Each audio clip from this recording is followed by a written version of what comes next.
Tu peux tomber enceinte n'importe quand dans ton cycle. Dans l'absolu, il est vrai, dans le sens où quelqu'un qui ne suit pas son cycle, tu peux tomber enceinte n'importe quel jour parce que tu peux ovuler à tout moment. Si on n'a aucune vision, aucune observation de notre corps, oui, on peut tomber enceinte à n'importe quel moment parce que l'ovulation, elle peut arriver le jour 8, le jour 12, le jour 18, le jour 43. C'est la première fois cette année que la pilule n'est plus la première contraception en France. C'est une alternative qui est canon pour plein de femmes. Si tu veux, moi, ce que je vois au quotidien, c'est un effet waouh, mais dans le mauvais sens du terme, des femmes qui viennent nous suivre, qui ont ce truc un peu de révélation de mais pourquoi je connaissais pas tout ça sur mon corps, mais avec un peu de colère. Bonjour et bienvenue dans You Are Hormonal. Je m'appelle Anaïs, je suis nutritionniste fonctionnelle, spécialisée en santé hormonale et performance féminine. Si vous êtes ici, c'est peut-être parce que vous sentez que quelque chose a changé. Votre énergie, votre sommeil, votre cycle, votre humeur, votre digestion, et que vous cherchez enfin une explication. Ce podcast, je l'ai créé comme une boîte à outils, pas pour vous ajouter une charge mentale de plus, mais pour vous redonner de la clarté. Ici, on relie les symptômes à la physiologie, on décrypte les mécanismes, on remet du contexte, et on traduit la science en actions concrètes applicables dans la vraie vie. Parce que votre corps n'est pas capricieux, il communique. Et surtout, parce que ce n'est pas dans votre tête, c'est hormonal et ça s'explique. Bonjour et bienvenue dans You Are Hormonal. On vous a probablement amené à croire certaines choses, comme le fait que votre cycle est imprévisible ou que vous pouviez tomber enceinte n'importe quand dans votre cycle. Les deux sont faux et c'est exactement le problème. Parce qu'à force de simplifier ou pire de ne pas enseigner la physiologie féminine, on finit par normaliser l'ignorance. On ne sait pas quand on ovule, on ne sait pas ce que signifie une glaire cervicale, on confond règles et cycles et quand arrive un projet bébé, et par exemple des cycles chaotiques, une période post-pilule ou simplement l'envie de comprendre, on se retrouve à naviguer à l'aveugle. Aujourd'hui, on va parler de tout ça, on va parler de cycle et de symptothermie, une méthode d'observation du cycle basée sur des marqueurs biologiques comme la température basale, la glaire cervicale, qui permet non seulement d'identifier sa fenêtre fertile, mais aussi de lire ce que votre cycle raconte de votre santé. Et pour en parler, qui de mieux que mon invitée aujourd'hui, Lorraine, fondatrice d'Emancipé. Lorraine, bienvenue dans You Are Hormonal. Avant qu'on rentre dans tout ça et dans le concret, est-ce que tu peux te présenter, nous dire un petit peu qui tu es et aussi pourquoi tu as fondé Emancipé ? Ouais, merci Anaïs, merci beaucoup pour ton invitation. Donc moi, je suis Lorraine Saint-Disic, effectivement. J'ai fondé Emancipé il y a bientôt 6 ans. On va fêter les 6 ans là au mois de mars. Je l'ai fondé vraiment à la base pour un petit peu tout ce que tu viens de dire, tu vois, transmettre tout ça. Parce que j'étais consciente, moi, de tous ces mythes, toutes ces fausses croyances et tout ce manque de connaissances qu'on avait sur notre cycle. J'en parlais beaucoup autour de moi, à mes copines principalement. Et un jour, je me suis dit, mais en fait, il y a besoin d'en parler plus largement. Donc c'est ce qui a été à l'origine d'Emancipé, qui à la base était un blog et un compte Instagram, mais qui avait vocation à faire de la pédagogie et quelques accompagnements individuels avec mon temps à moi, on va dire, donc ce qui est assez limité. Et en fait, très vite, ça a pris une certaine ampleur parce que je pense que ça répondait à un vrai besoin que j'avais peut-être pas identifié à sa juste valeur, en tout cas pas dans cette ampleur-là. Et Emancipé aujourd'hui me dépasse puisqu'on est une entreprise, il y a une équipe, il y a plein de gens qui travaillent au quotidien avec une passion chevillée au corps, la même que moi, pour transmettre tout ça aux femmes, soit dans un désir de grossesse, et ça on le fait dans notre Fertility Club, qui est notre programme pour les femmes en désir de grossesse, soit pour la contraception, t'en parlais, avoir une approche plus autonome, plus naturelle de sa contraception. Et ça, c'est notre Serenity Club. Et après, on fait plein d'autres choses autour, mais c'est un petit peu nos deux gros axes de travail, notre cœur de métier, on va dire, au quotidien. Ouais, c'est trop chouette. Bon, c'est aussi une des raisons pour lesquelles je suis ravie de t'avoir sur le podcast, parce que forcément, quand on est dans ce domaine, tu es une référence, donc ça me fait super plaisir de pouvoir discuter. C'est vraiment inspirant vos projets, mais aussi, comme tu le dis, je pense que quand tu te lances dans ces thématiques-là, effectivement, ça nous dépasse rapidement parce qu'on se rend compte, nous, on a cette petite vision de notre côté où on se dit, oui, effectivement, il y a un manque, on nous apprend pas ça à l'école. Et après, tu commences à partager, tu fais, waouh, ok, effectivement, le manque, il est là, ça, c'est sûr. Ouais, exactement. Mais c'est un vrai sujet. Et ça, c'est une question aussi qui m'intéresse. À ton avis, pourquoi est-ce qu'on n'enseigne pas le cycle à l'école ? Mais tu sais qu'on enseigne le cycle à l'école. C'est Ouais. ça le vrai sujet. C'est qu'en fait, on l'enseigne, mais on le retient pas. Et moi, j'ai une petite anecdote là-dessus qui est quand même un peu what the fuck, mais je me suis rendu compte, il y a pas très longtemps, il y a peut-être 2 ans, par quelqu'un qui m'a envoyé son sujet de bac de SVT, qui m'a dit « Ah, trop marrant, je viens d'aller dans les annales. » Et je me suis rendu compte que j'étais tombée sur le cycle en SVT au bac et que j'avais dû dessiner sur une courbe la progestérone, les œstrogènes, la LH, le corps jaune, machin. Incroyable. Et elle m'envoie le truc et là, je regarde et je vois l'académie l'année et je dis, mais c'est mon sujet. Et en fait, moi, j'ai eu 20 en SVT. C'est un peu le truc, tu vois, c'était ma petite fierté. Et donc, en fait, je suis tombée là-dessus au bac. J'ai eu 20, donc je connaissais le truc sur le bout des doigts par cœur. Et tu vois, j'avais complètement oublié au point que je me souvenais bien de mon 20 en SVT, mais je me souvenais plus du sujet sur lequel j'étais tombée. Et que, en fait, le jour où j'ai redécouvert tout ça, où j'ai recommencé à m'y intéresser, d'abord pour ma vie perso et puis après pour mon travail, en fait, j'avais l'impression de partir de zéro. Tu vois que c'était une connaissance que j'avais jamais acquise. Parce que je pense qu'on nous l'apprend comme on apprend la géologie, les pierres, le granit, le machin et le bleu de méthylène qui fait colorer les trucs. On ne retient rien. Et donc, c'est des choses c'est complètement décorrélé de nos corps. Et donc, il n'y a pas ce truc de « Ah oui, effectivement, tu me parles de mes pertes blanches, machin. » Pas du tout. Donc, en fait, je pense que c'est ça le sujet, c'est qu'on nous l'enseigne pas de la bonne façon, de façon complètement déconnectée de nos corps et de ce qu'on vit. Du coup, on le retient pas, on l'apprend par cœur. Et après, je pense qu'il y a un autre sujet qui est le timing. Et en fait, on apprend ça à 17 ans. Si on nous en parle avec une logique purement reproduction, tu vois, ça rentre dans une oreille, ça ressort dans l'autre. Si on en parlait davantage par rapport à nos douleurs éventuelles, par rapport à nos fluctuations émotionnelles, etc., peut-être que ça percuterait davantage. Mais là, à cet âge-là, on n'est pas sensible à ça. Alors que quand on le redécouvre, souvent, quand on veut un bébé ou qu'on en a ras-le-bol de la pilule, machin, enfin là, tu vois, tu as un vrai trigger, tu as un truc qui fait que ça t'intéresse. Là, d'un coup, tu le réceptionnes différemment. Donc, je pense que c'est pas de la bonne façon, pas au bon moment. Mais en réalité, en tout cas pour les gens qui ont fait un peu de SVT, en tout cas moi c'était en terminale, et ben on l'a vu quoi, on l'a complètement vu. Ouais, moi je m'en souviens pour le coup effectivement pareil, c'était ma meilleure note. Ah oui. Le SVT pareil, j'adorais. Et je me souviens de l'avoir, je l'ai pas eu en sujet, mais je me souviens de l'avoir étudié. Et effectivement, je me rappelle l'avoir étudié vraiment de manière très presque animale quoi. Voilà, c'est mécanique, on t'explique vite fait ce que voilà quoi ça. Non, et moi je me souvenais très bien du corps jaune, tu vois. Ouais. Le corps jaune, c'était un concept, très connu. Mais alors, par contre, ce qui faisait, quel effet ça avait sur mon corps, cette sécrétion de progestérone par le corps jaune, ça, rien du tout. Mais par contre, oui, les termes, les machins, je les connaissais. Ouais, c'est ça, ça manque, on manque le côté connexion avec notre propre corps et l'expérience que ça nous amène. Et c'est, finalement, ça veut dire quoi pour nous? Mais ouais, je me suis pareil, le côté très académique, en fait, c'est ça le mot que j'ai cherché, où on nous apprend les mots, les termes, etc., mais pas dans la pratique. Et c'est vrai que, je sais pas ce que tu en penses par rapport à ça. En plus, tu as des enfants, donc tu as peut-être un avis un peu tranché sur la question, mais est-ce que tu trouves que ça arrive trop tard, justement, dans l'éducation, à un moment où on est en terminale, comme tu le dis, pas forcément réceptif, c'est très académique. Est-ce que tu penses que ça devrait être enseigné plus tôt?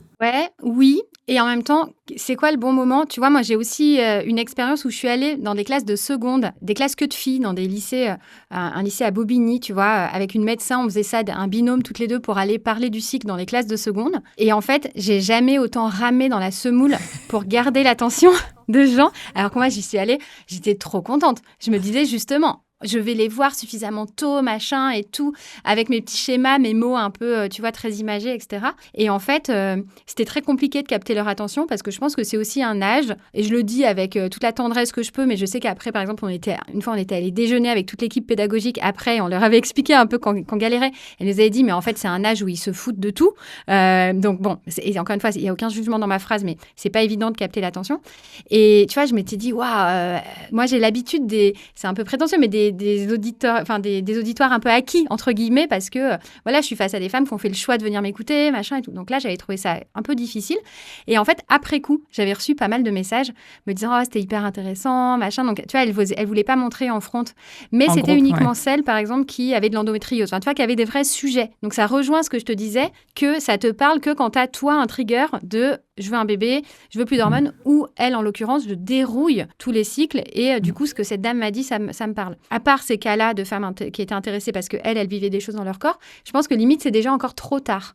Moi, mon point de vue, mais qui engage que moi, c'est qu'on devrait rendre ça hyper commun, normal, dès le plus jeune âge. En tout cas, moi, c'est ce que je fais avec mes enfants, où je parle de tous ces sujets, je parle des règles, je parle des pertes blanches, je parle de comment je me sens moi à certains moments, en essayant toujours de l'angler de façon assez positive, parce que je veux pas que ma fille, elle démarre en se disant « punaise, c'est pas cool, tirer le mauvais lot, tu vois. Si je suis comme maman et pas comme papa, c'est pas super chouette. » Mais tu vois, pour que ça fasse partie de leur vocabulaire et de leur connaissance, et qu'après, je pense, là, ils sont trop petits, mais au moment où je verrai que, tiens, ça va parler parce que là, je sens qu'en pleine préadolescence, ça joue sur ses humeurs, ses émotions. Je vais peut-être introduire telle info. Enfin, tu vois, amener les trucs progressivement pour que le jour où elle voudra un enfant ou pas, ou en tout cas, enfin, tu vois, elle devra faire un choix de contraception, elle aura toute cette grille de lecture déjà intégrée comme nous, on l'avait sur plein de trucs parce que nos mamans, nous ont enseigné n'importe quoi, la compta, la cuisine ou des trucs.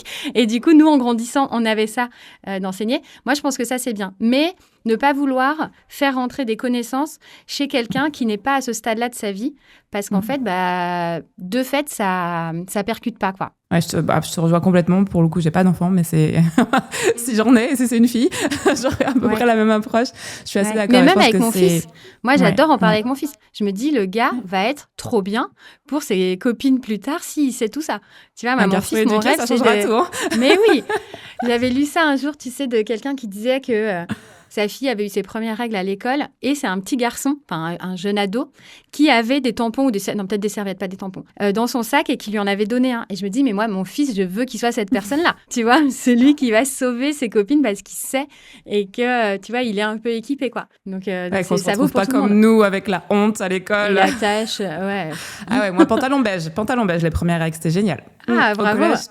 Ouais. Le traumatisme. cliché. Ouais, vraiment. Non, mais bien sûr.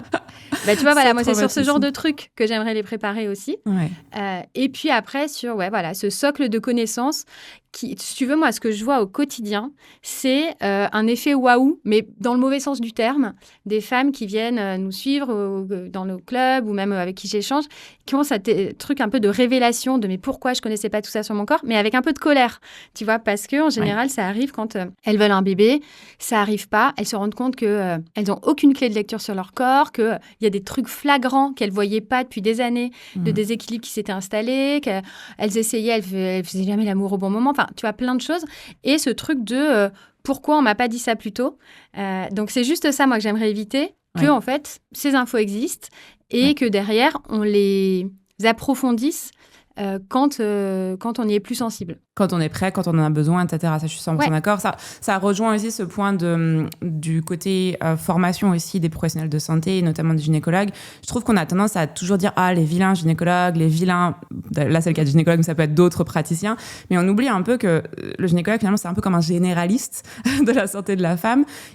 Entre ce qu'ils étudient et justement les personnes qui vont être, par exemple, formées à la symptothermie ou en tout cas à des lectures différentes du cycle, il y a un monde. Et donc ça veut dire que ce sont des choses qu'ils ont mis en place eux-mêmes, qu'ils ont été chercher eux-mêmes, ils se sont formés, ils ont passé du temps. Et évidemment, c'est pas à tout le monde. Et je trouve qu'on demande un peu trop, parfois, à justement ce médecin généraliste, ce gynécologue généraliste, et que j'ai plutôt tendance à dire qu'on a besoin de plus de spécialistes parmi ces médecins-là, parmi les généralistes de la femme, et qui justement peuvent être formés sur ces questions-là, ou des personnes comme toi, des personnes comme moi, des informations qu'on peut trouver de manière plus large. Et c'est un peu ma mission pour le coup, c'est d'avoir un peu comme toi, de partager cette bonne parole et qu'on puisse trouver l'information quand on en a besoin. Ça nous fait une bonne transition pour justement parler un petit peu de la symptothermie. Qu'est-ce que ça veut dire ? C'est quoi la symptothermie et à quoi ça sert ? Ouais, vaste sujet. La symptothermie, c'est ce qu'on appelle une méthode d'observation du cycle. Donc, c'est une façon de repérer les périodes de fertilité et d'infertilité chez une femme à partir de ce qu'on appelle les indices de fertilité, les biomarqueurs de fertilité, tous ces indicateurs de notre corps qui sont produits sous l'effet de certaines hormones qu'on ne voit pas parce qu'ils sont moins flagrants que le sang des règles à côté de qui on ne passe pas, mais qui sont sécrétés à certains moments, notamment de l'ovulation. Et en fait, il y a des études qui ont été menées, c'est plutôt dans les années 60-70 qu'a été élaboré la symptothermie, qui ont démontré que, en fait, avant d'ovuler, une femme va produire de la glaire cervicale sous l'effet des œstrogènes qui grimpent avant l'ovulation, et que cette glaire va permettre de maintenir les spermatozoïdes en vie, c'est son rôle, mais surtout qu'en fait, il y a une corrélation exacte entre l'arrivée de cette glaire et l'ouverture de la fertilité d'une femme, puisque cette glaire, elle va maintenir les spermatozoïdes en vie, et qu'ensuite, le corps jaune, le fameux de SVT, qu'on n'avait pas du tout compris ce qu'il voulait dire, et ben lui, il va produire de la progestérone une fois qu'on a ovulé, et cette hormone, elle va avoir un effet hyperthermique. Elle va faire monter un peu notre température après l'ovulation, de l'ordre de 0,2-0,3 degrés. Et là, pareil, il y a plein d'études qui ont été menées sur la corrélation exacte entre cette montée de température et l'ovulation. Quand je dis exact, ça veut dire que quand on ovule, notre température monte. Et que quand notre température monte, c'est qu'on a ovulé. Après, c'est jamais au jour près, à la seconde près, ça, on ne peut pas le déterminer. Mais ça permet d'élaborer une période fertile, une fenêtre de fertilité pendant laquelle une femme peut tomber enceinte. Il peut y avoir une rencontre entre un spermatozoïde et un ovule. Et quand on sait ça, en fait, on sait quand on veut un bébé, quand est-ce qu'il faut viser juste et quand est-ce que ça sert à rien. Alors, quand je dis ça sert à rien, c'est toujours pour la procréation. Et quand on veut pas d'enfant et qu'on veut avoir une approche beaucoup plus naturelle, respectueuse de son corps, pour sa contraception, on va pouvoir se dire, cette période-là, c'est la période que je dois éviter, où je dois pas avoir de rapport non protégé. Et le reste du temps, est-ce que ça sert vraiment à quelque chose de bloquer mon cycle, d'avoir tel ou tel objet à l'intérieur de mon corps, etc. 365 jours par an, alors qu'en fait, je ne suis fertile que sur cette petite période. Et donc, voilà, le reste du temps, je peux avoir des rapports non protégés, pour le coup, sans risque de grossesse, puisqu'il n'y a pas de probabilité de grossesse. Donc, voilà, c'est vraiment ça, la symptothermie. C'est cette science qui a été, encore une fois, étudiée, qui l'est toujours, qui a un indice de fiabilité qui est très bon, qui est juste peu connu, mais on pourra en reparler, et qui est super utile à ces deux gros moment de sa vie, le désir de grossesse et, à contrario, l'envie d'une contraception plus respectueuse et plus autonome, quoi. Ouais, ça c'est un gros point, à mon sens, qui est très mal compris. C'est cette fameuse phrase « Vous pouvez tomber enceinte n'importe quand dans votre cycle ». Justement, tu viens de faire une ébauche du sujet. On est fertile et on peut tomber enceinte que sur une période spécifique. Est-ce que tu peux nous expliquer combien de temps dure cette période et c'est quoi, à quel moment? Et du coup, répondre à cette fameuse question, tu peux tomber enceinte n'importe quand dans ton cycle. En fait, tu peux tomber enceinte n'importe quand dans ton cycle. Dans l'absolu, il est vrai, dans le sens où quelqu'un qui ne suit pas son cycle, tu peux tomber enceinte n'importe quel jour parce que tu peux ovuler à tout moment. Donc, si on n'a aucune vision, aucune observation de notre corps, en fait, oui, on peut tomber enceinte à n'importe quel moment parce que l'ovulation, elle peut arriver le jour 8, le jour 12, le jour 18, le jour 43.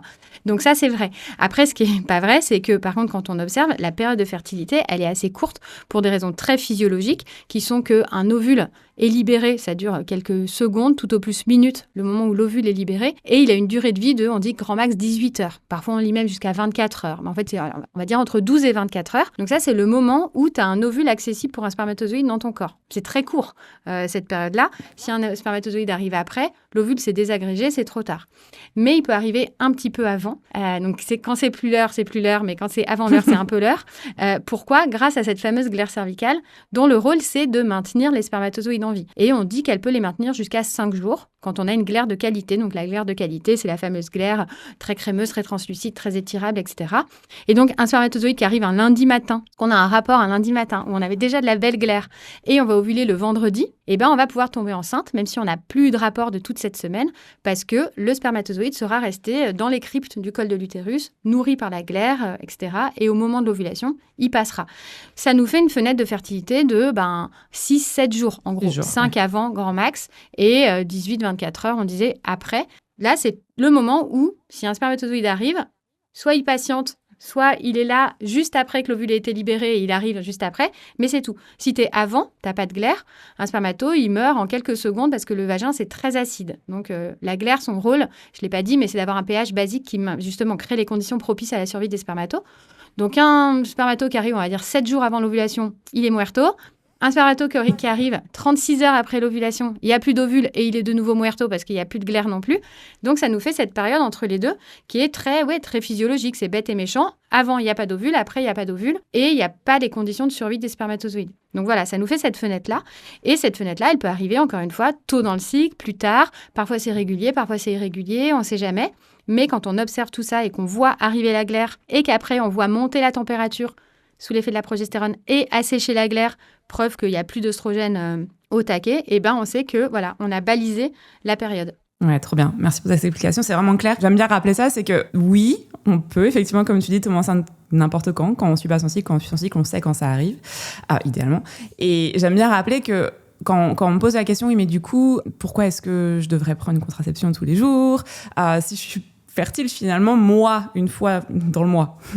Et c'est vrai, c'est la vraie question. Et c'est là, à mon sens, toute la force de la symptothermie, c'est que justement, vous pouvez apprendre à comprendre votre cycle et avoir une contraception qui justement n'est pas un médicament, des hormones à prendre tous les jours, qui vous permettent de savoir quand est-ce que vous devez soit ne pas avoir de rapport ou avoir des rapports effectivement en cas de souhait de grossesse. Mais il y a un autre sujet qui m'intéresse vraiment, on va dire pas plus, mais tout autant dans le cadre de la symptothermie, c'est l'importance en fait du suivi du cycle tout court, que ça soit pas dans un cadre de contraception, pas dans un cadre de fertilité. On parle des fois, c'est vrai que j'en parle souvent dans le podcast, du cycle comme le 5e signe vital. C'est vraiment, à mon sens, même sans rentrer dans ce OK, pour la contraception, pour la fertilité, juste de connaître son cycle, l'importance que ça a. Est-ce que tu peux nous en parler un petit peu plus et nous peut-être faire on va dire des grandes catégories de ce qu'on peut comprendre quand on observe son cycle, en bien ou en pas bien d'ailleurs, qu'on ne pourrait pas comprendre sans finalement. C'est hyper intéressant que tu dises ça. C'est vrai que moi, je le présente souvent avec les deux angles parce que c'est les raisons pour lesquelles les femmes viennent se former chez nous. Mais la plupart du temps, et ça, c'est hyper chouette, notamment dans le Serenity Club, tu vois, où on les forme vraiment pour la contraception, elles nous disent à la fin, mais en fait, la contraception, c'est limite la cerise sur le gâteau.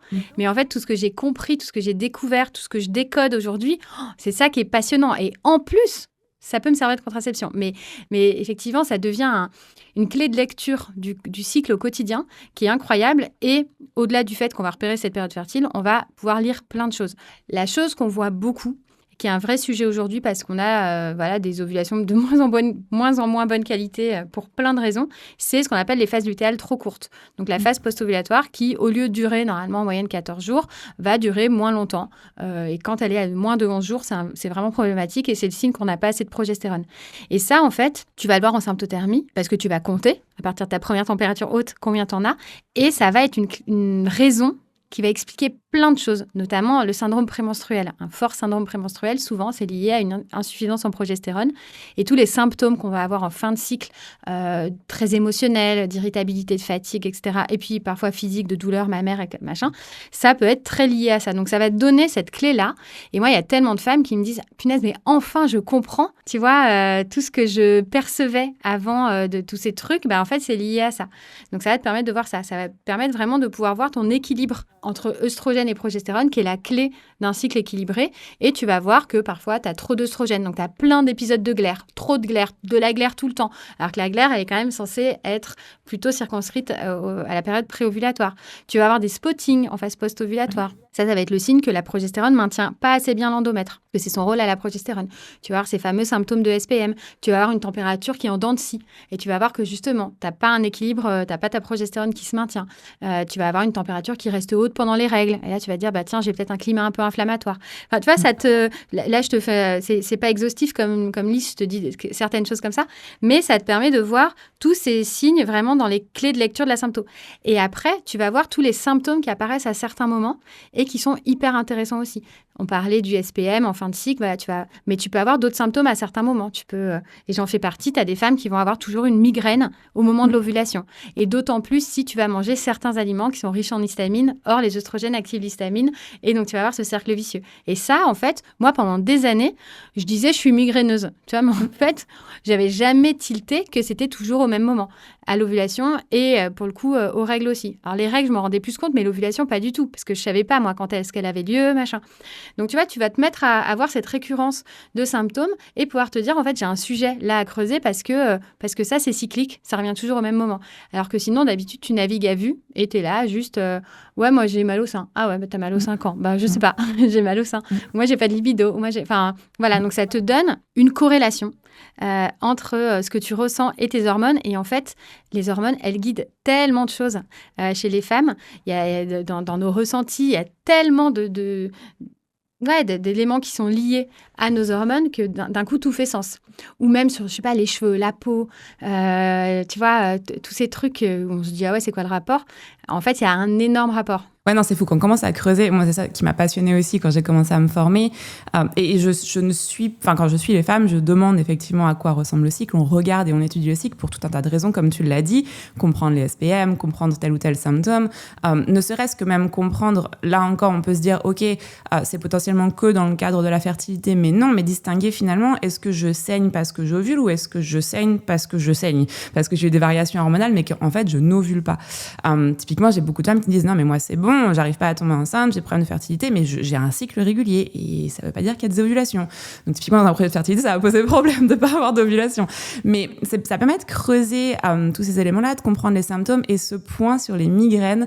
Mais alors ça, j'ai toujours ça avec mes clientes quand elles arrivent et qu'elles me disent moi je suis migraineuse depuis toujours et j'ai ok depuis toujours, allons creuser et on voit que c'est hormonal, que évidemment le grand déclencheur du coup c'est comme tu le disais, les fameuses variations et la chute notamment au niveau des œstrogènes.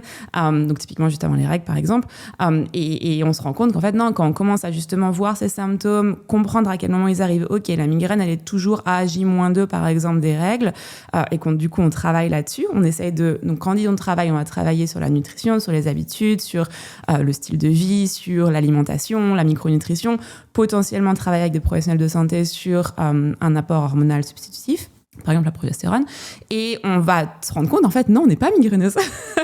En fait, ça se passe plutôt bien quand on met les choses en place.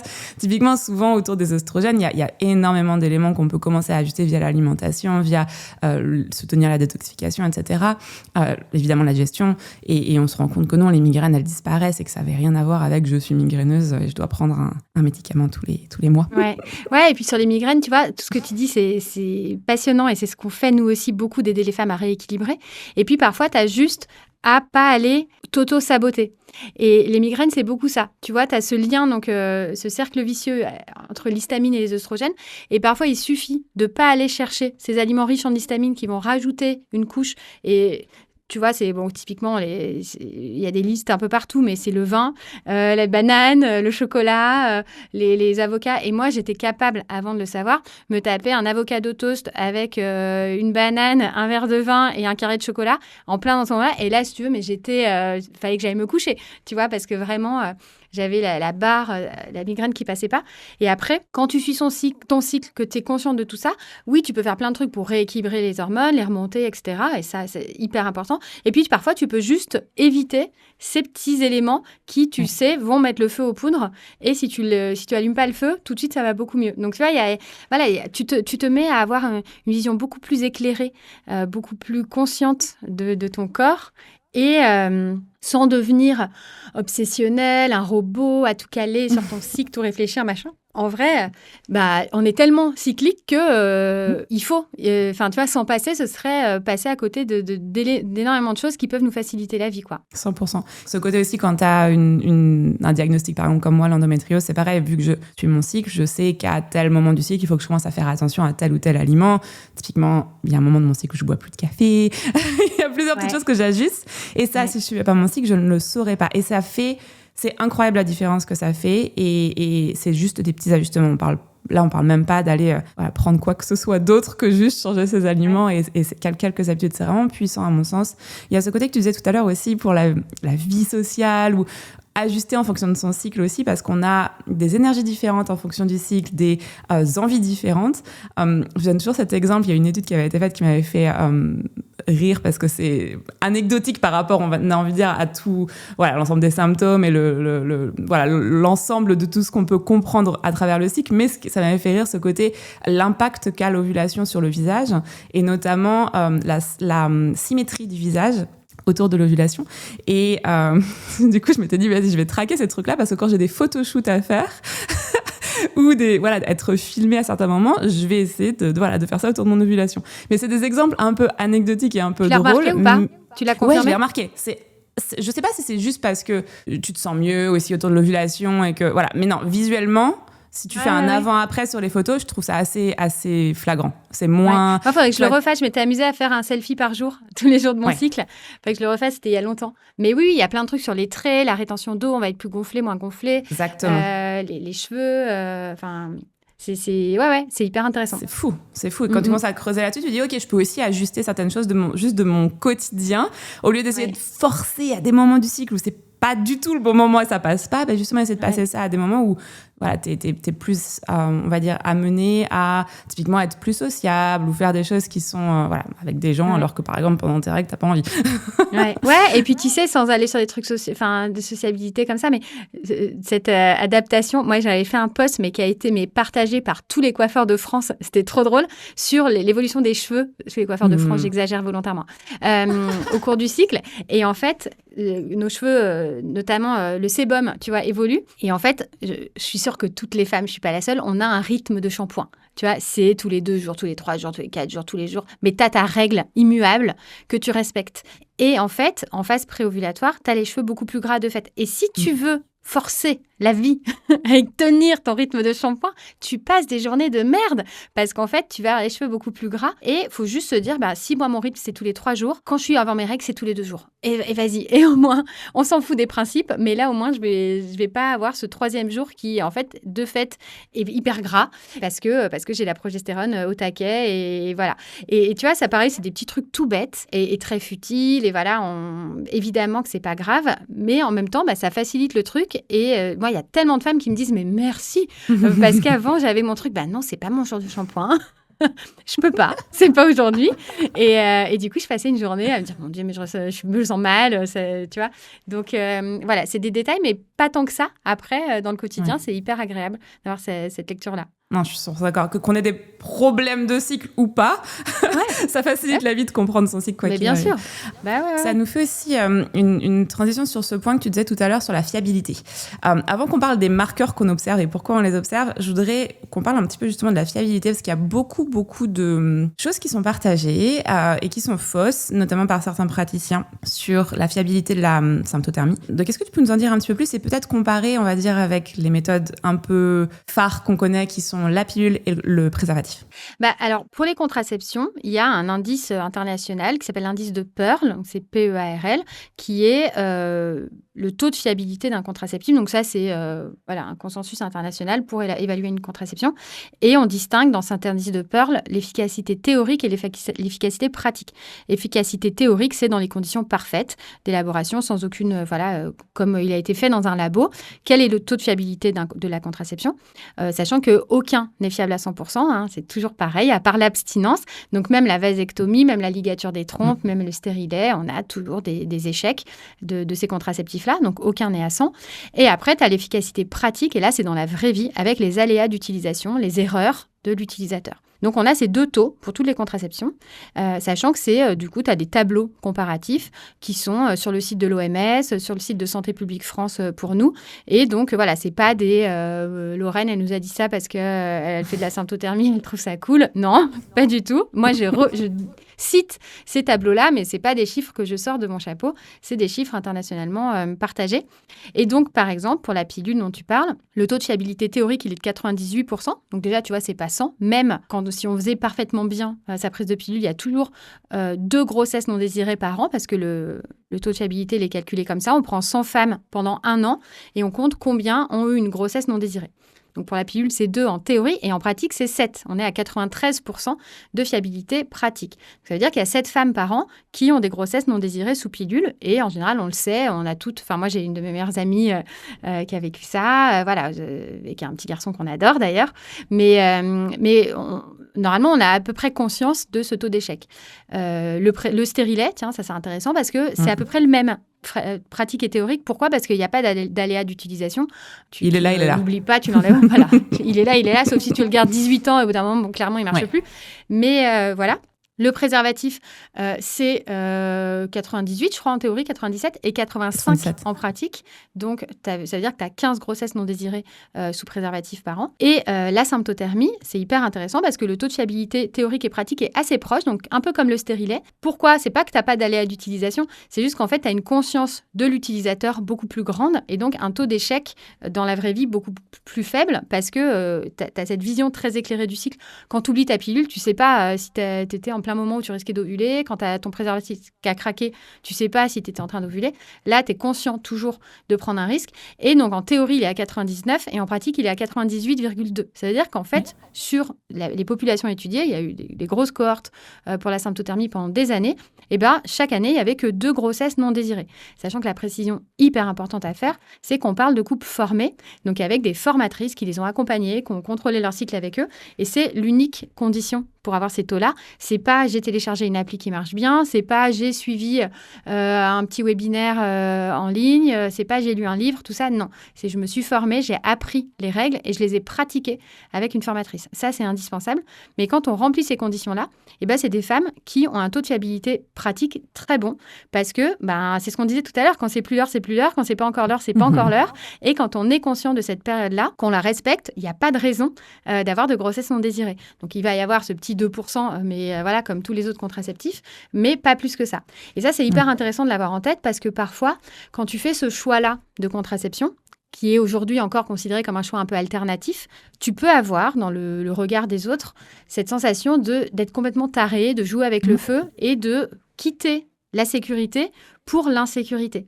Alors qu'en fait, quand tu regardes les chiffres, tu te rends compte que non, pas du tout, puisque c'est pas comme si la pilule était fiable à 100%. Et que tu disais, non, je prends plus la pilule, mais là, quand même. Non, la pilule n'est pas fiable à 100%. Donc, en fait, il faudrait pas faire comprendre aux femmes que de renoncer à la pilule, c'est un peu de la folie, parce que sous pilule, elles peuvent avoir un accident. Ça, c'est hyper important. Et là, tu es sur quelque chose qui, en fait, est équivalent, voire meilleur, quand c'est appliqué correctement. Donc, voilà, faut sortir un peu de cette espèce d'opposition entre les contraceptions et juste expliquer une femme qui est motivée, une femme qui n'a plus envie d'autre chose, qui veut vraiment faire cette méthode-là, enfin adopter cette méthode-là de contraception, elle fera les choses bien parce qu'elle n'a pas envie d'être dans les 2%. Tu vois, personne n'a envie d'être dans les 2%, donc elle appliquera la méthode correctement si elle a vraiment cette motivation-là.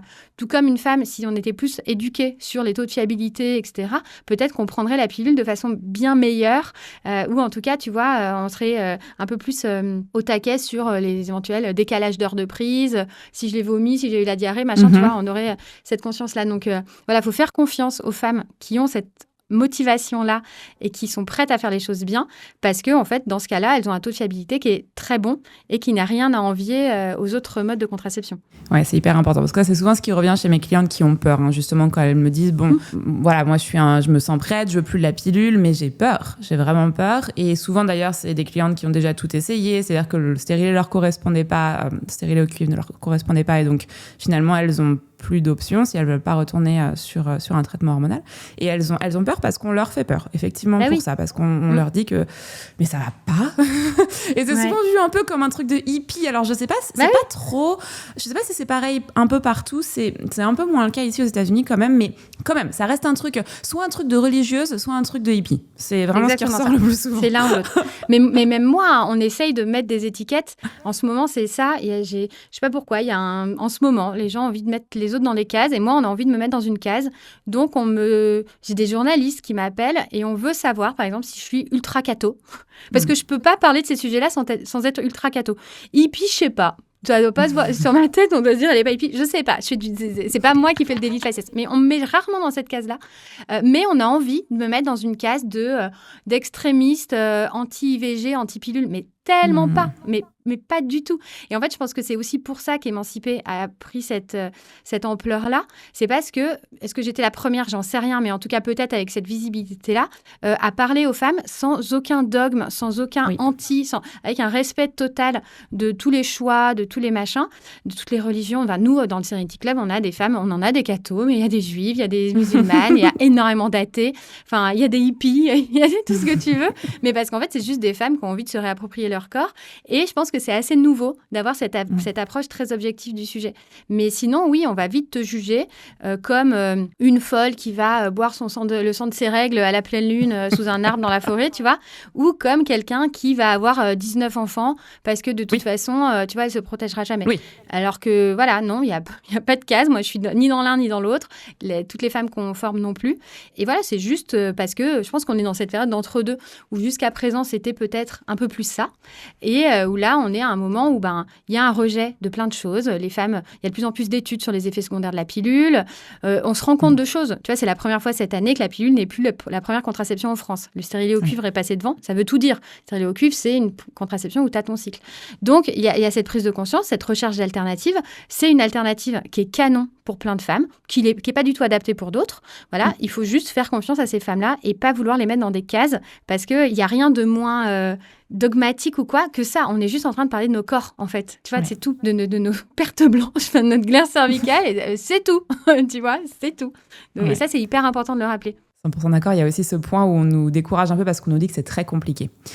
Ça, c'est pareil, un truc qui revient extrêmement souvent, la charge mentale, le côté très complexe, très, très, très compliqué, c'est souvent ce que j'entends en consultation. Ouais. Alors oui, il faut être formé. Ça, par contre, on ne peut pas le retirer, c'est vrai. Est-ce qu'on peut discuter un petit peu de la manière de se former finalement et des éléments qu'on va suivre, des outils qu'on utilise? Parce que tu parlais tout à l'heure des applications, ça c'est un gros sujet qui m'irrite. Même si elles ont leur place, attention, mais ce ne sont une application pour suivi de cycle, ce n'est pas de la symptothermie, pour être clair. Donc, est-ce que tu peux nous faire juste un petit point sur Comment on se forme? À quoi ça ressemble finalement si on devait expliquer à une femme aujourd'hui qui me dit j'ai un peu peur et que ça me prenne trop de temps, que ça soit compliqué, juste lui expliquer à quoi ça ressemble de traquer son cycle tous les jours et avec quels outils?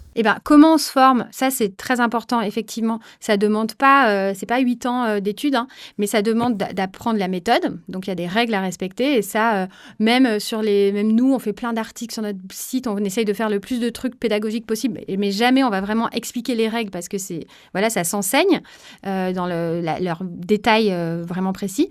Et surtout, ça se pratique. Donc, faire une formation sans pratique, sans moment où en fait tu viens présenter ton cycle à quelqu'un dont c'est le métier que de le corriger, ça marche pas. Donc c'est vraiment ça qu'il faut. C'est un petit investissement one shot, faut le faire une fois, mais derrière tu connais c'est comme le permis en fait. Tu vas pas rentrer dans une voiture, même si tu as regardé des tutos et que tu as téléchargé une appli jeconduis.com.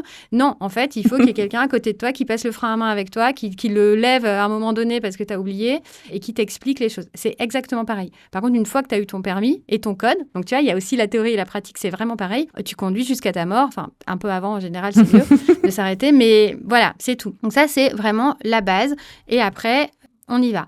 Sur à quoi ça ressemble une journée, je vais peut-être parler du matériel avant parce que c'est plus logique. En vrai, il faut un thermomètre. C'est tout, parce que ça, c'est hyper important. Il faut un thermomètre particulier qui a 2 chiffres après la virgule, parce que la hausse, elle est assez subtile. Donc, si tu fais avec le truc là qu'on avait pour le Covid, tu sais, sur le front pour les enfants, clairement, c'est pas assez précis. Donc, il faut un thermomètre comme ça, basal, avec 2 chiffres après la virgule, qui prend la température pendant 3 minutes, parce qu'il faut vraiment aller prendre la température très stable. Ça n'existait pas, alors que c'est ça les règles de la symptothermie. Donc, nous, on en a développé un qui est tout simple, mais qui respecte ces règles-là. C'est tu vois, une note, il fait 19 €. En général, c'est ça les prix à peu près, donc c'est pas un gros investissement. Et pour prendre sa température tous les jours. Et c'est tout. Après, c'est ses yeux, ses doigts, éventuellement pour toucher la glaire. Et soit des cyclogrammes papier, des papiers, soit une appli, mais une appli de symptothermie, pas une appli Flow, Clou ou quoi, pour noter les choses. C'est tout. C'est aussi pour ça peut-être que, il n'y a pas de financement, il n'y a pas d'argent beaucoup à gagner, à part effectivement en formant les femmes, mais il n'y a pas d'outils, il n'y a pas de traitement, il n'y a pas de machin. Donc c'est pas quelque chose où il y a beaucoup de gens qui s'enflamment derrière, parce que ça reste de l'autonomie féminine. Non, mais bon, il faut dire les choses aussi. Il faut dire les choses, il n'y a pas de médicaments à vendre derrière, c'est un peu moins lucratif. Oui. Ouais, voilà, c'est pas lucratif. Sachant que le thermomètre, il y a quand même un peu de lucratif, parce qu'il y a de plus en plus de thermomètres connectés qui arrivent sur le marché, donc des thermomètres qui vont prendre la température pour toi pendant la nuit, pour qu'il n'y ait pas cette prise quotidienne le matin, parce que c'est ça qui peut faire peur à certaines femmes, c'est cette contrainte de la prise tous les matins. Tu as plein de femmes, dont je fais partie, qui ont pris leur température pendant des années, qui la prennent pendant des années.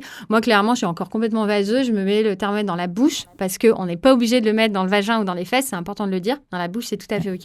Et en gros, c'est mon temps de réveil, le temps que je me rappelle où j'habite, où je suis, avec qui est à côté de moi. Et c'est fait. Mais celles à qui ça fait peur, il faut savoir qu'il y a tous ces thermomètres connectés qui arrivent. Il y en a qui sont très bien. Il y en a qui ne sont pas bien. Il faut après faire la part des choses. En général, ceux qui font plusieurs choses, ça veut dire qu'ils ont ajouté un peu la symptothermie, la température par opportunisme. Tant mieux, ça montre qu'ils s'y intéressent et qu'il y a un vrai besoin des femmes, mais ce n'est pas encore opportun. Et il y en a qui sont très bien. Donc, pour revenir sur comment ça se passe sur une journée, soit tu as un thermomètre connecté, et là, tu as 0 contrainte, c'est que tu l'enfiles le soir avant d'aller te coucher, et le lendemain matin ou tous les 2 jours ou quand tu veux, tu le synchronises avec ton téléphone. Donc ça, je sais pas comment t'es toi. Toi, t'es à San Francisco, je suis sûre que t'as une Whoop ou une Oura ou j'en sais rien. Voilà. On a tous, non, c'est pas vrai. Mais il y a de plus en plus de gens qui aiment bien traquer leur sommeil, leur récupération, leur sport, etc. Donc c'est jamais qu'un outil connecté comme ça. Soit t'as pas ça et tu vas prendre ta température le matin avec ton thermomètre basal. Donc c'est 3 minutes. Voilà. Après, tu t'en occupes plus de la journée, la température, c'est terminé. Et qu'est-ce que tu vas faire? C'est que tu vas devoir t'intéresser à ta glaire. Et ça, c'est pas un truc d'un rituel à avoir un moment, ma glaire et moi, faut qu'on s'analyse. Non, en fait, non mais tu vois, c'est à chaque passage aux toilettes que tu vas te poser 2 questions. Qu'est-ce que je vois? Qu'est-ce que je vois quand je m'essuie sur le papier? Parce qu'en fait, et là, les femmes, elles vont comprendre ce que je dis.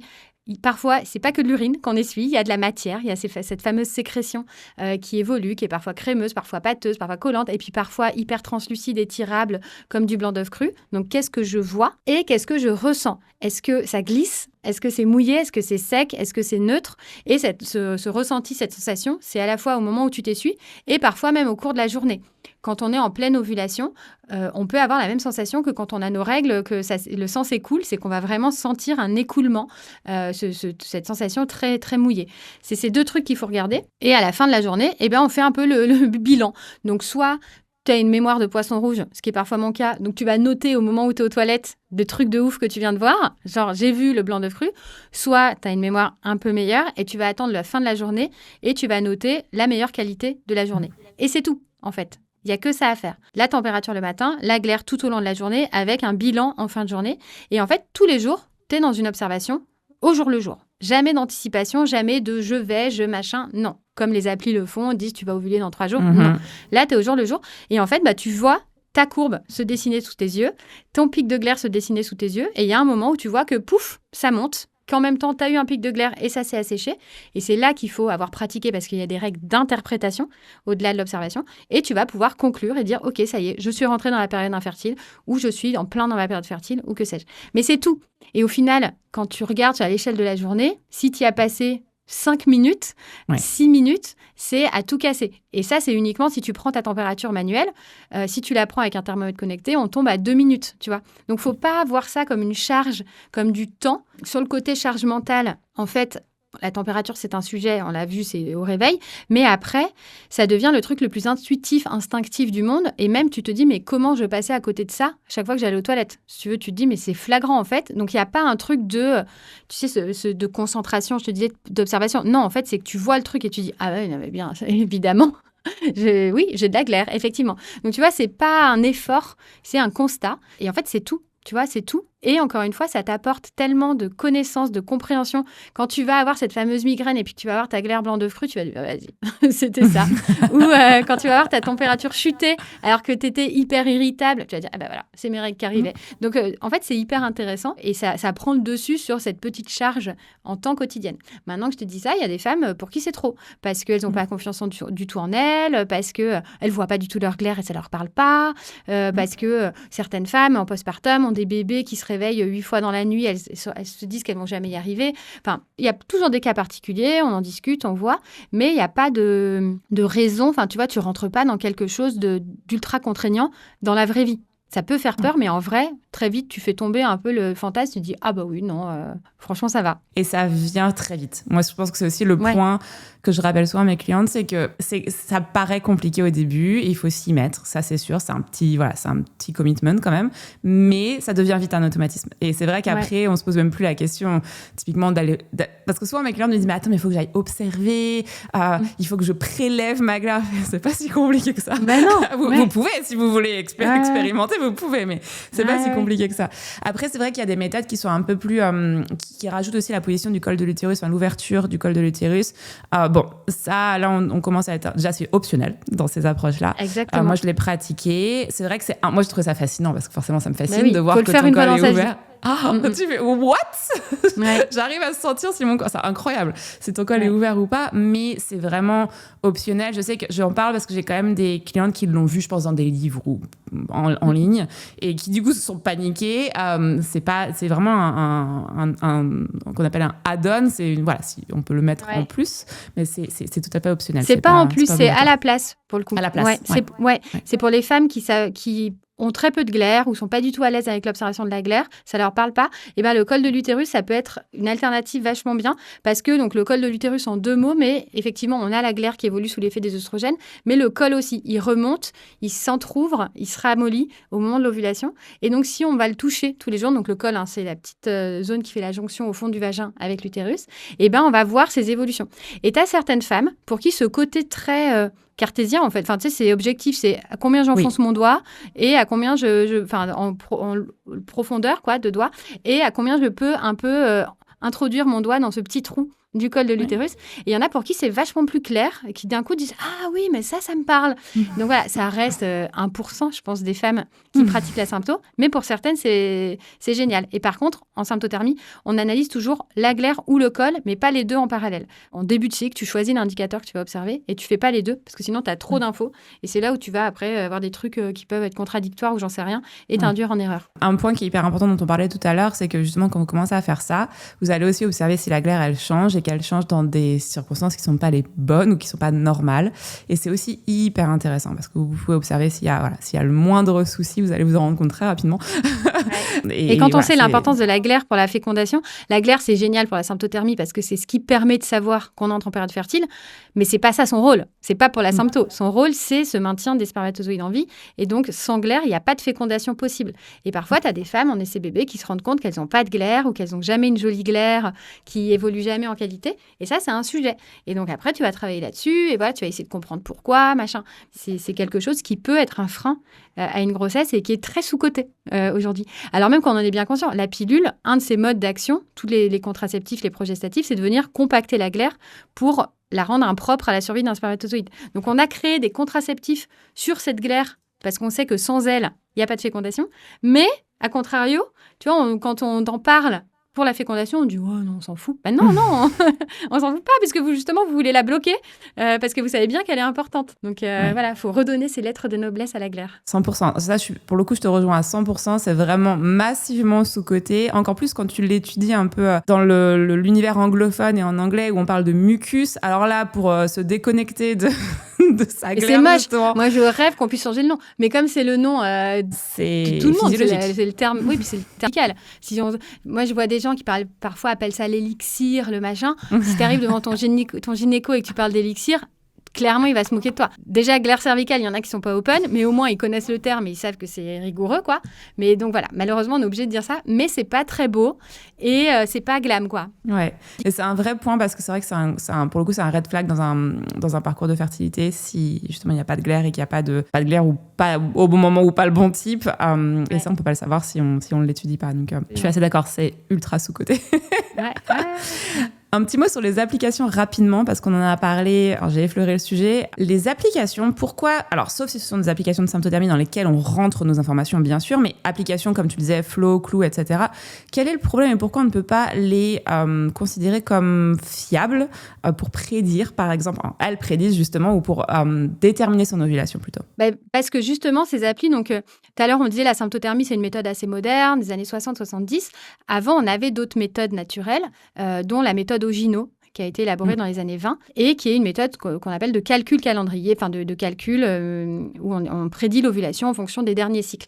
Et en fait, ces applis-là, même si on est en 2026 et même si elles sont hyper modernes et hyper sexy, elles se basent en grande partie sur cette méthode-là qui a démontré son inefficacité depuis longtemps pour faire des calculs. Pourquoi ? Parce que ces applis, si tu veux, je pense que c'est pas sexy et c'est pas vendeur de dire tu dois noter des choses. Tu dois noter ta température. Tu dois noter ta glaire. Ces applis, elles se veulent, 100% autonomes. On fait le job à ta place. T'inquiète, moi, je vais te dire tes règles, elles arrivent tel jour. Ton ovulation, elle est à tel moment.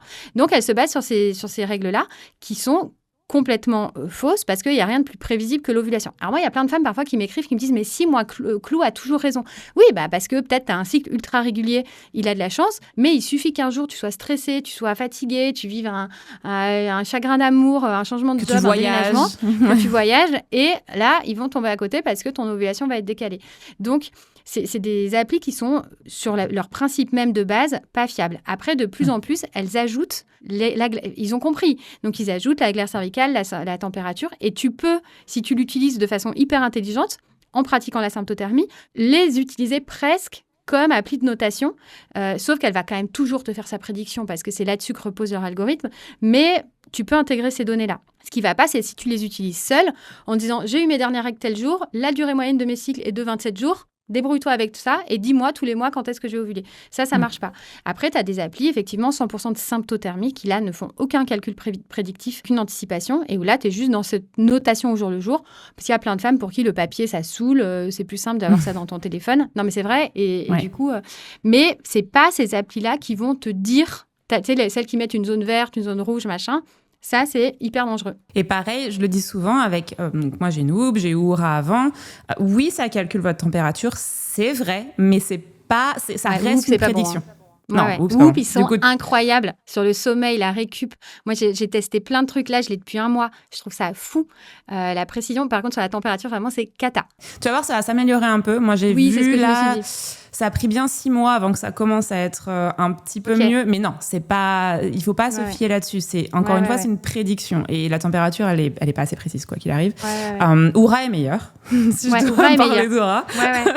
J'utilise aussi. Oura est meilleur, mais ça reste des petits bâtonnets vers le haut. Or, en symptothermie, il faut un chiffre pour pouvoir faire un calcul. Alors, c'est pas vraiment un calcul, par exemple, il n'y a pas besoin d'avoir fait maths sup, mais pour déterminer le moment où tu valides l'ovulation. Et des petits bâtonnets, ça suffit pas. Exactement. Donc, je le dis souvent, c'est un outil en plus. Ça va vous permettre de corréler. Par exemple, je vois sur ma Whoop que j'ai un jour où j'ai eu une récupération qui est dans le rouge. Tiens, on sait ce qui s'est passé. C'est mon post-ovulation, ça dure 2 jours, on sait ce qui se passe et voilà. Mais c'est pas suffisamment précis pour, en tout cas, si vous avez un projet de si c'est pour une contraception ou pour un projet de fertilité, c'est pas là-dessus qu'il faut c'est se trop baser. dommage. Sur la contraception, c'est très risqué. Et là, il y a un vrai risque de grossesse non désirée et ça, clairement, on ne peut pas.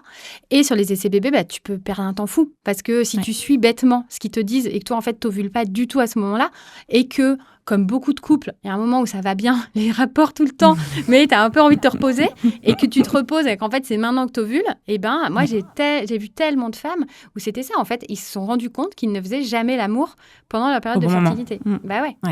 Et parce qu'ils croyaient des applis ou parce qu'ils disaient que c'est le jour 14 ou parce que, on peut avoir plein de fausses croyances. Mais derrière, tu te retrouves, en fait, à pas essayer vraiment, en fait, tout simplement. Ouais. Ça, c'est un point qui va nous permettre aussi de clôturer un peu le sujet aujourd'hui, c'est la périménopause. Parce qu'on a, à mon sens, justement, la symptothermie nous permet, à cette période de la périménopause, donc ces fameux 10 ans qui nous mènent, cette transition vers le jour J de la ménopause, surtout les 5 premières années où on va avoir des cycles qui raccourcissent un petit peu, et donc une ovulation qui avance. Et j'ai beaucoup de clientes, effectivement, qui tentent de tomber enceinte après 35 ans. Et oui, pour contexte, on peut rentrer en périménopause après 35 ans, même si les chiffres sont plutôt autour de 40, ça peut arriver. C'est hyper puissant, à mon sens, quand on comprend justement son cycle et qu'on peut voir que l'ovulation avance, de pouvoir réajuster. Parce que ça, c'est quasiment systématique. On va rater la fenêtre d'ovulation quasiment systématiquement parce qu'on reste sur son ancien cycle, entre guillemets, alors que dans ces fameuses 5 premières années, moi, je l'ai vu, d'ailleurs, j'étais choquée, je suis allée chez la gynéco pour toute autre chose. Elle me met la sonde, elle fait mon écho intrapelvienne, elle me dit « Ah, vous êtes en train d'ovuler ?» Je fais « Quoi ?» Excusez-moi, pas du tout. Et en fait, si, j'ai effectivement ovulé 2 jours après et j'étais choquée. J'ai eu une ovulation, je pense, 4 ou 5 jours avant la date habituelle. Et effectivement, elle l'avait vue. Et oui, parce que quand on rentre dans ces fameuses années-là, ça arrive de plus en plus souvent. Et ça, c'est un point que je voulais aborder avec toi, la fertilité et l'usage justement de la symptothermie en périménopause. Est-ce que c'est quelque chose que tu observes avec des clientes justement qui tentent de tomber enceinte après 35 ans? Est-ce que c'est un sujet que tu développes, que vous abordez? Alors nous, on en a plein des femmes qui veulent tomber enceintes après 35 ans et même de plus en plus après 40. Et c'est vrai que dans le Fertility Club, on a des teams et on a toujours la team des quarantenaires. Au début, c'était pas la plus grosse et maintenant, c'est notre plus grosse team. Donc, tu vois, parce que peut-être les femmes vieillissent avec moi aussi. Tu vois, moi, je viens d'avoir 40 ans, peut-être qu'elles me suivent. Bref, peu importe, on en a beaucoup.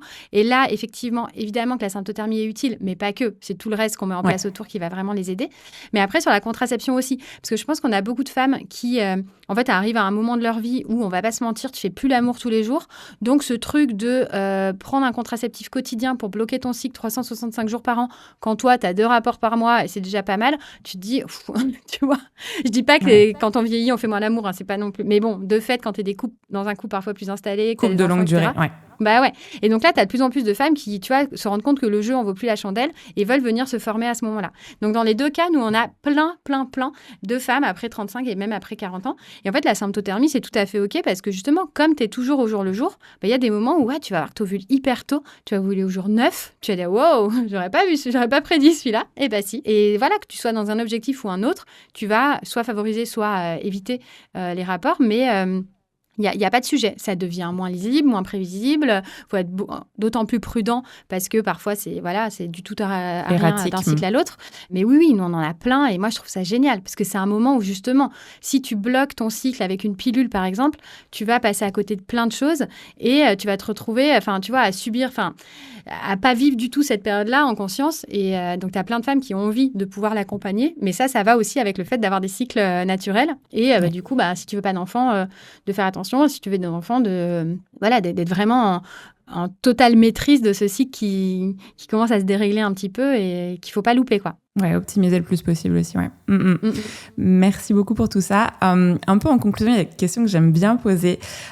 Une en particulier, c'est quoi le plus gros mythe que tu vois autour des questions de symptothermie et que t'aimerais ou que tu, finalement, parce que je pense que tu le fais déjà, veux déconstruire? Alors, sur la symptothermie ou sur le cycle? Parce que sur le cycle, j'en ai 10 000. Je dirais sur la sympto.